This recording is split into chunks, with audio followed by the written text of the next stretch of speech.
Fala galera, passando aqui para lembrar da nossa revisão da Fundação Renascer, que acontece no dia 10 de julho a partir das 19 horas, online, olha só, no nosso canal do YouTube, beleza? A transmissão ela vai ficar salva.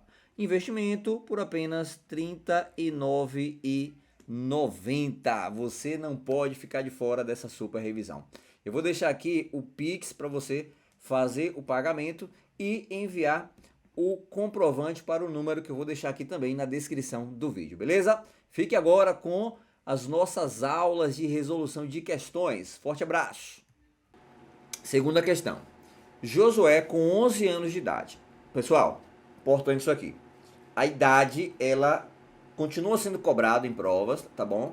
E tem muita gente que acaba não conseguindo fazer essa conta. Professor, 12 anos completos ou 12 anos incompletos?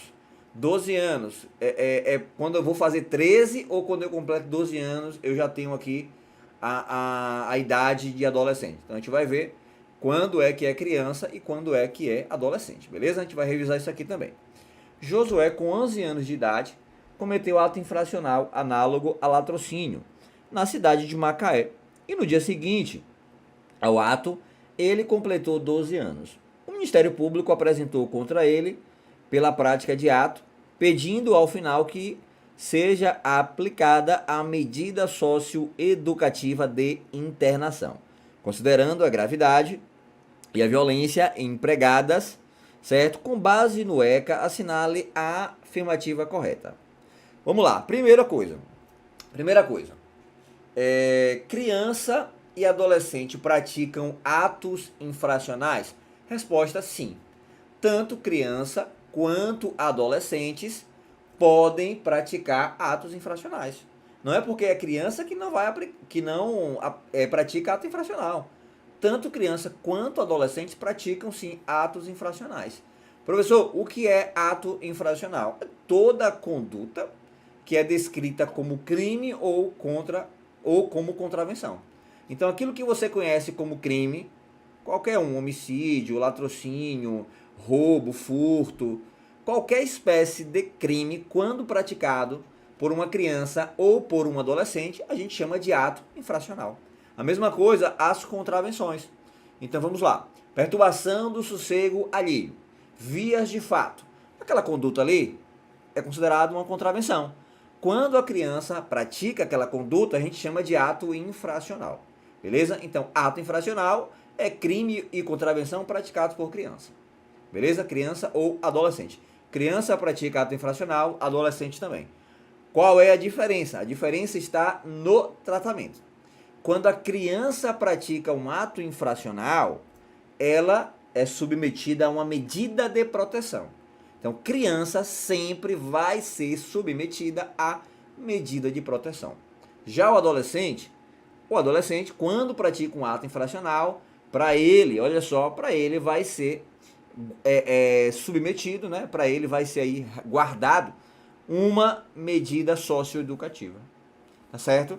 Agora, o que importa aqui para essa questão é você saber até que idade eu considero criança, até que idade eu considero adolescente e quando é que eu vou considerar o momento em que a conduta foi praticada. Tá bom? Então eu tenho que ter aí esse jogo de cintura, beleza? Então bora pro próximo slide e depois a gente volta. Olha só, criança é de até 12 anos incompletos. O que seria esses 12 anos incompletos? Seria aqui, ó, 11 anos, certo? Mais 11 meses, mais, olha só, 29 dias. Tá certo, gente? 11 anos, 11 meses e 29 dias.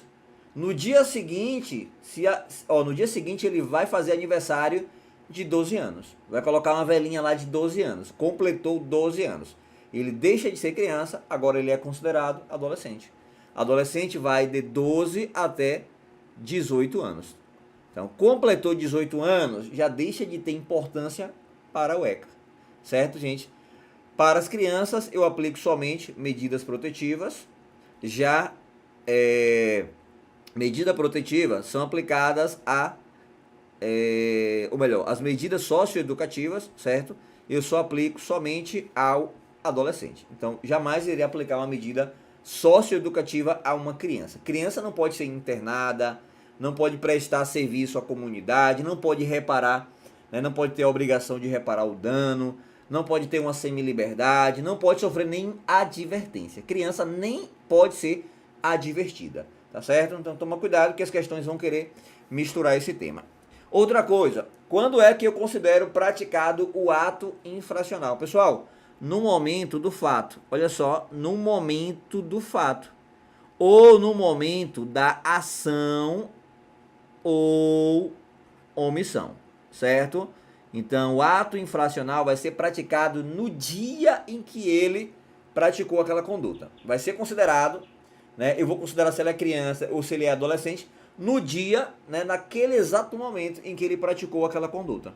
Volta para a questão. A questão falou o seguinte: quando ele praticou o ato infracional análogo a latrocínio, ele tinha 11 anos. Tendo ele 11 anos, qual é o raciocínio que você tem que fazer na hora da prova? Opa, ali trata-se de uma criança. A questão, ela tenta te induzir a um erro. Por quê? Porque fala que no dia seguinte, ele completou 12 anos. No dia seguinte, ele completou 12 anos. Ó, se ele completou 12 anos, ele agora é adolescente.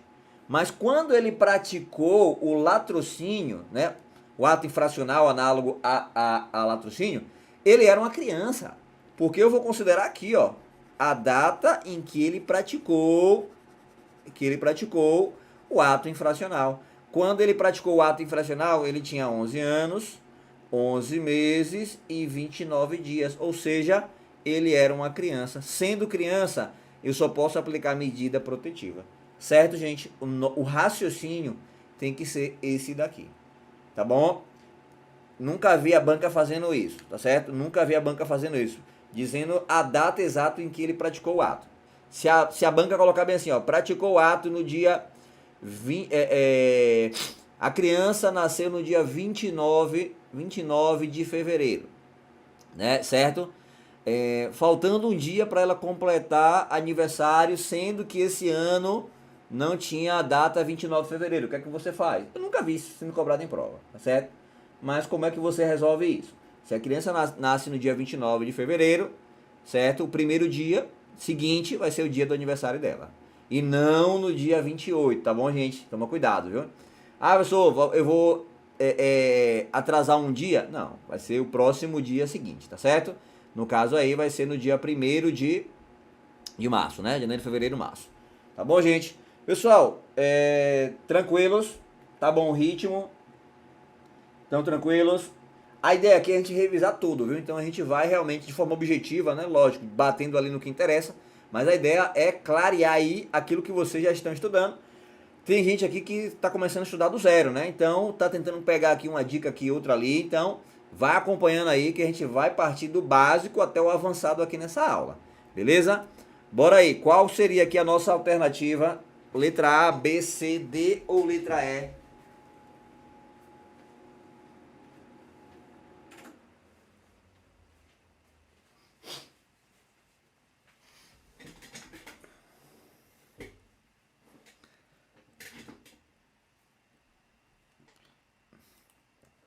E aí, letra A, B, C, D ou letra E? Ó, bora lá, bora com calma. Josué cometeu ato infracional. Criança comete ato infracional? Sim. Então você não elimina essa alternativa, você vai ler mais um pouco. Revestido de violência, de forma que a medida socioeducativa de internação é a única correta a ser aplicada? Ó, não, tá certo?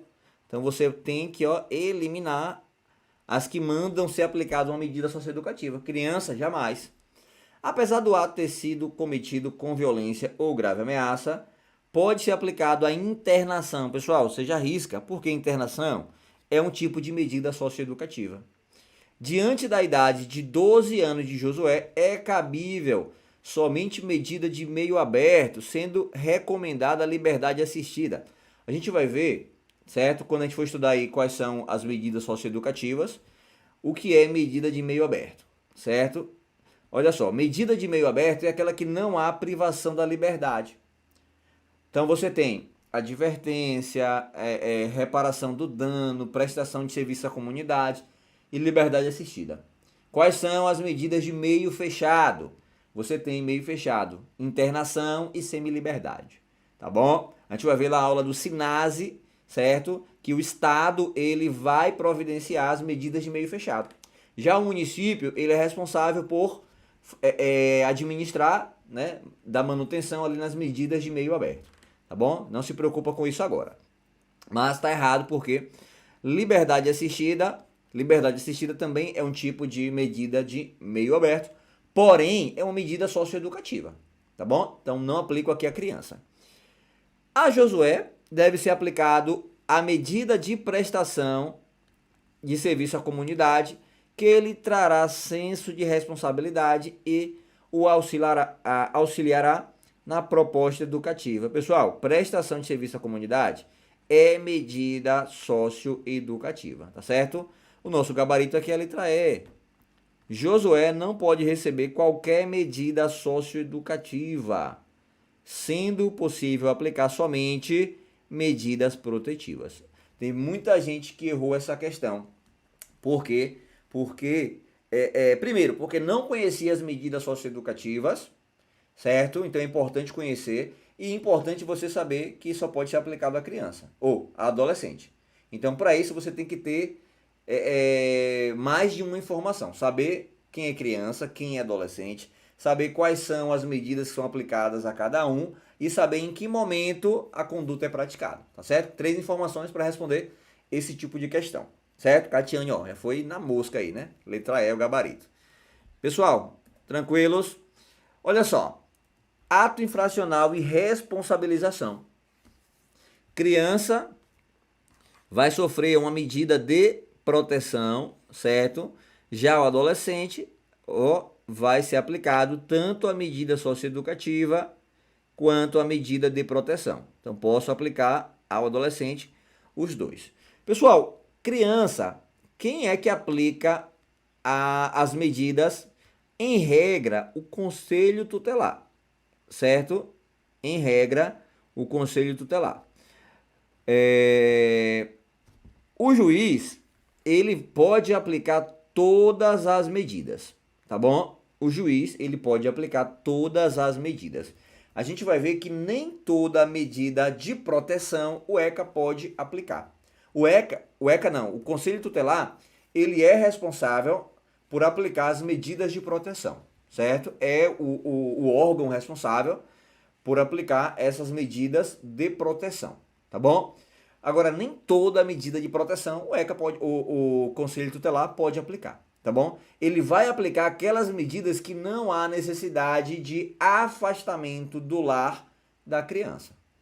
Então, se a criança ela não vai ser afastada do lar, o Conselho Tutelar pode aplicar medidas. Se houver necessidade de afastar a criança do lar, quem vai aplicar é o juiz, tá certo? É o juiz. Só tem uma exceção.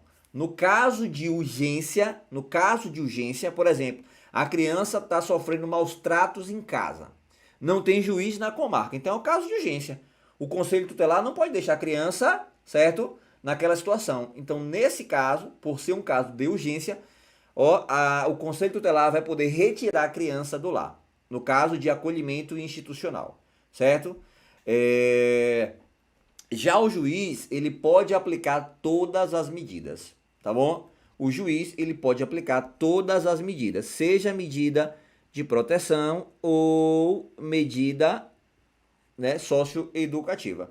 Professor, já que o juiz, ele pode aplicar todas as medidas, por que o juiz, ele não é responsável de primeira por tudo isso daí? Por que não coloca logo o juiz, já que ele pode aplicar tudo? Porque a gente tem um princípio aqui no ECA, né, que é o princípio da intervenção mínima, certo? Princípio da intervenção mínima. Gente, para um juiz chegar no local, porque realmente está muito grave, então primeiro você utiliza os órgãos que são responsáveis. No caso, o Conselho Tutelar, certo? E outra, só vai agir naquilo que é necessário. É um outro princípio, proporcionalidade, contemporaneidade e atualidade. Então, se por exemplo, a criança ela não está matriculada na rede de ensino, ela tem ali 5 a 8 anos de idade e não está matriculada. O Conselho Tutelar vai, olha só, vai impor essa medida de proteção, que é a matrícula obrigatória na rede de ensino. Agora, cabe ao Conselho Tutelar fazer mais alguma coisa? Ele vai retirar a criança do lar? Ele vai querer que a criança seja adotada por outra família? Não, certo? Então, ele só vai atuar na medida de que for necessário, certo? Princípio da proporcionalidade e da intervenção mínima. Só vai intervir minimamente naquilo que é necessário para poder ali resguardar um direito, proteger a criança. No mais, ela não vai intervir, tá certo? Ela vai ficar ali, ó, hibernando até que seja necessário, tá bom? Vamos lá? Mas, ó, gabarito daquele letra E.